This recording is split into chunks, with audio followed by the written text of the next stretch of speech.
I'm going to extract your face now, she said, with a metal tool in hand pointed straight towards me.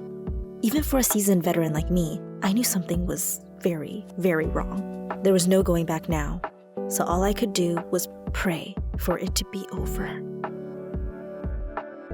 I used to have bad acne as a teenager. It's gotten better over the years, but I'll still get some pimples, so I like to get a beauty treatment every month.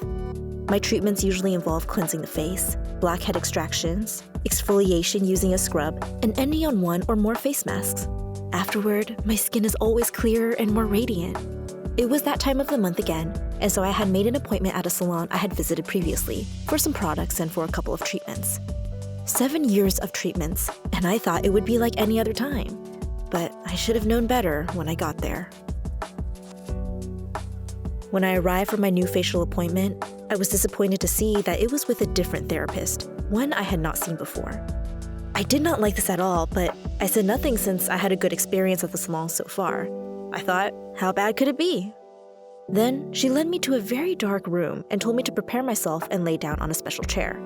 She asked me to take off my sweater for the treatment, but then forgot to cover me with a towel, leaving me to feel cold the entire time. She immediately started to clean my face in a very rough way, pressing my face a lot, almost like she was trying to tear my skin off. After what felt like forever, she said she will now do facial extractions, which basically means removing blackheads. So she starts to poke my face, which hurt, but wasn't that bad at first. I already expected extractions to be the most unpleasant and annoying part of the process.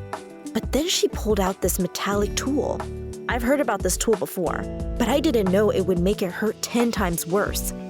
I really wanted to stop her, but I didn't say anything until she started to move towards my eye, and that really freaked me out.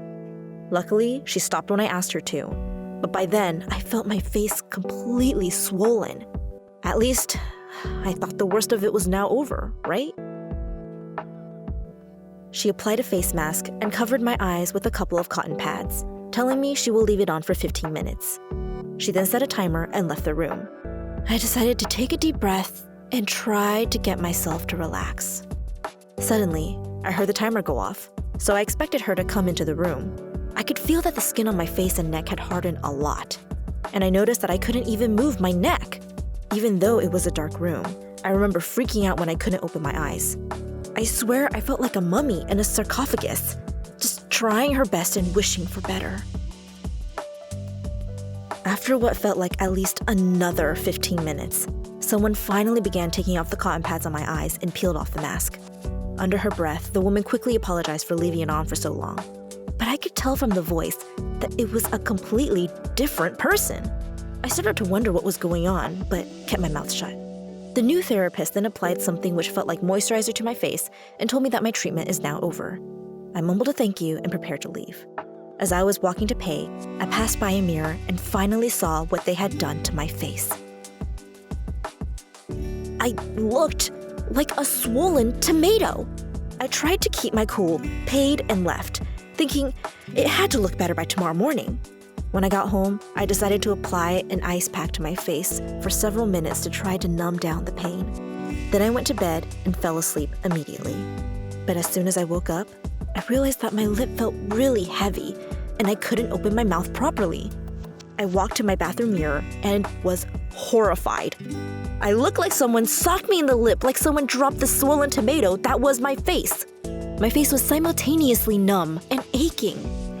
So I had no choice but to visit the doctor immediately. It turned out that I had a jaw infection, and I was lucky to visit him when I did, because he said it could have spread and become even worse. I was prescribed antibiotics for a whole week. I explained the recent facial experience, and he said that this probably happened because their hands or tools were dirty, or because they were simply too rough with my skin.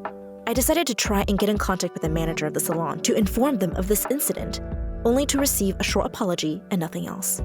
I'm not sure what I expected from this transaction, but you can be sure I probably will not be risking my skin there again. As someone who has gotten a beauty treatment every month since 16, I never expected to experience what I did. You should always do your research before visiting any salon, especially about the therapist who will be doing your treatment. After all, Your skin is precious, and you are paying someone to help your skin, not break it. You should always speak up if you are uncomfortable with what others are doing to you. I, unfortunately, had to learn all of this the hard way. Hopefully, you can learn from my mistakes, do your research, and speak up before you can't speak because of a jaw infection.